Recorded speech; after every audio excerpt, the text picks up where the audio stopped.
So now we have so inside this repo, GitHub gets me all the commands. So let us try to look into this. So we initialized our Git, we have added our file, we have committed our first change, and now in this video we're gonna push to our master. And this is again something that we do not actually perform um, like at our work or like in a production grade environment, but this is just for you to understand this concept of git branch as a to the master.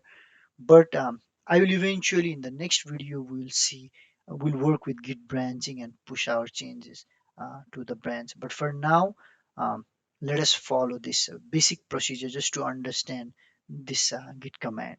So now the next step we are going to need to do is we need to add this repository. So what this is doing is it's simply adding this remote repository um, with a variable origin from our local repo, because our local repo needs to understand that this is our repo. So just for that sake, we will add this command. I'll copy this one, go here, and I will do paste. So git remote add origin. So now what I have told my local machine is, hey, this is my remote repository. Make sure you keep note of that. So for verification, I can do git remote command v. So if you see here, I already have this repository set in my local machine. So my local machine understand that this is my remote repository. So now I can again go here. So I'll um, go ahead and just origin to C and go to here, and I will. So now I'm gonna do git push upstream to this origin. So origin refers to my repository, my remote repository, this location. So git push all my changes to this origin, to the main branch. And this is where it's gonna ask you for the username, and your username is simply the username that you sign on to your GitHub account. So mine is DevOps King 90. And for the password, this is where we are gonna use the authentication token that we generated earlier and saved. So I'm gonna do C and I'm gonna do paste. So it's already pasted even though it's not visible here. So I do enter, and you see everything is pushed. So now let us go to our repo and double check. All right, file 1 and file 2. Congratulations, you have pushed your first change from your local repo to the remote um, GitHub server. So this is the first part where just let me summarize what you have done is we have created a working directory, and then we have initialize git on that working repository, and then we added some files, we staged those files with git add command, we committed those changes, and then we push those changes. So this is the basic workflow that we have seen so far. So we pushed our change from our local repo to our remote repo. So in my next video, we're gonna see slight variation of this, which is actually used in any working environment. Is that while we um, push this code to the remote repository, we do not push anything to the master. So in this case, what we have done is we have pushed all our chains to the main branch in our remote server.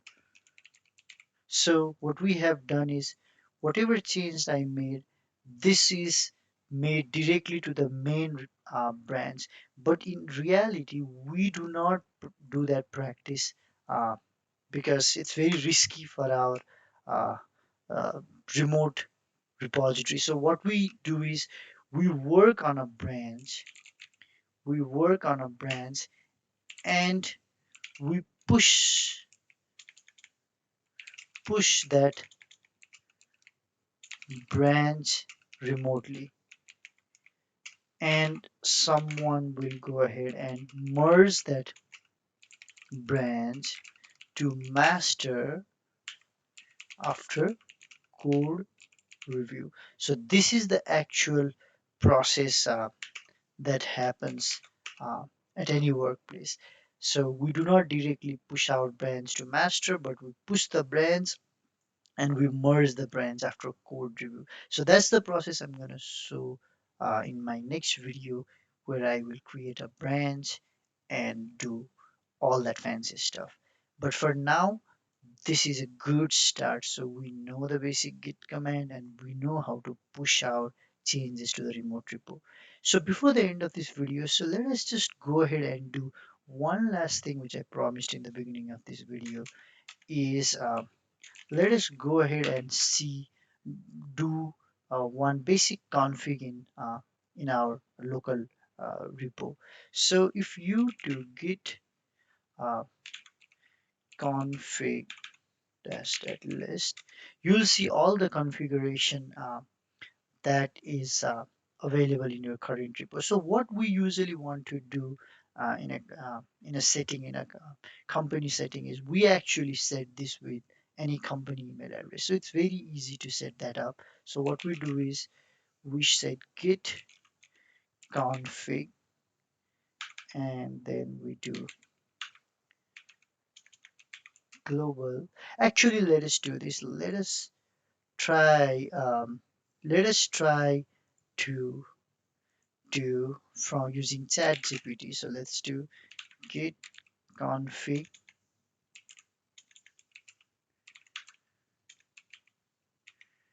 global commands.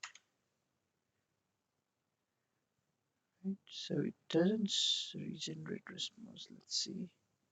Um, Let me actually start up. Let me do new chat. Let's see. So let me do git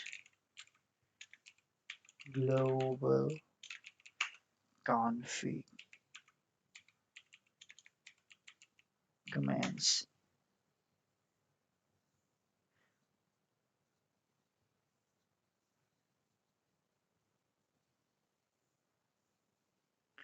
Let's see what it has to give to us. I know this site is still not. I guess there are some issues that I sometimes face. Git config global new chat. Let's do uh, git config global. Okay, all right, nice. Okay, so all right, gotcha. So you see, it's showing us all the requirement. Username, perfect, awesome. So this is the same thing what we are gonna do. Um, see, so we are gonna go ahead and do Let me just paste this one global username. So I'm gonna do, let's say, DevOps, and then let me do the same thing, but this time user email. I'm gonna do DevOps use conscious at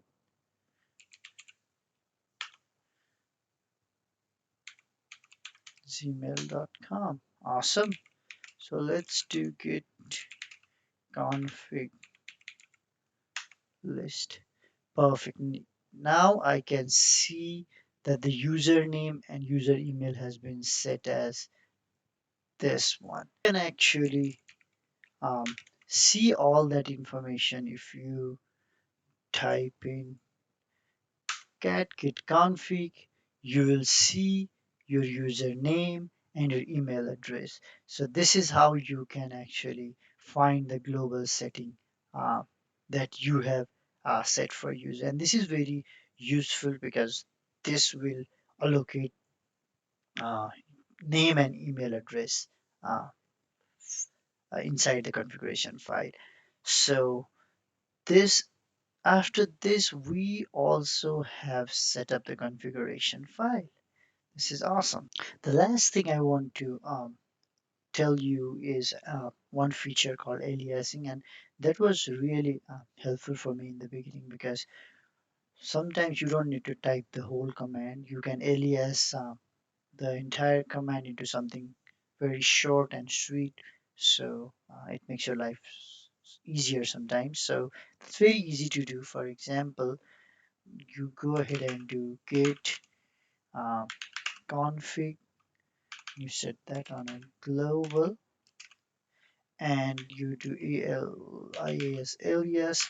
So let's say you don't want to type in the whole git add, so you just like say git a, which means add. So type that one, and you can find inside, if you do git config dot list, you'll see that your alias dot a, which means add. So let's do something like, let's say, let's create one file, touch file, a 9 file 90 dot xml. So we have that file created. So now instead of typing the whole command, I can simply do git add file 90 dot xml. So now if I do the git status, you'll see my file has been added to the staging area. So instead of typing the whole add command, I could simply do git a. So that is it about aliasing, and it is very helpful sometimes. So now let us go back and uh, try to see what we have learned so far. So let me also go ahead and add that command. So let me do history. So let me add the alias command, and all right. So far in this session, what we have learned is these commands. So we have learned how to add files, how to commit the file, and then how to add our origin, remote origin, and then how to push our code to the master, to the main file. And also we learned some basic configuration command where we added our username and email. And also we learned about git aliasing. So in our next session, our target is first to we'll create a new file. We'll add all these commands using a Vim or a Nano editor, both of them. We will add these commands into those files and we'll edit them couple of times, but we'll use the git diff command to see different edit on different times. So that way we'll learn about git diff and how git diff can help us figure out the differences in our workflow. And then we will push this code. So that way the command will reside in my remote repository. So if you want to copy anything, you should have access to all of this command. And we'll also learn this concept of forking the repo, where you can fork someone's repo and make changes to those repo um, in your own local machine uh, without without affecting the original copy of that repo. And we'll also learn about cloning, which is very important in workplace because anytime when you start a project, you first clone the repo and then you pull all the changes and you start working on your brand. So in the same scenario, we'll clone the repo, we'll learn about git pull command, git fetch command, and we'll start working on branches. And also we will learn about adding collaborator to your repo. So this is a uh, real life scenario at your workplace where you'll be working with multiple teams and you want to give access to different users in those teams. So this is where adding collaborators, and also we will learn about different branch branch protection rules available uh, in GitHub. So this will be our plan for our next session.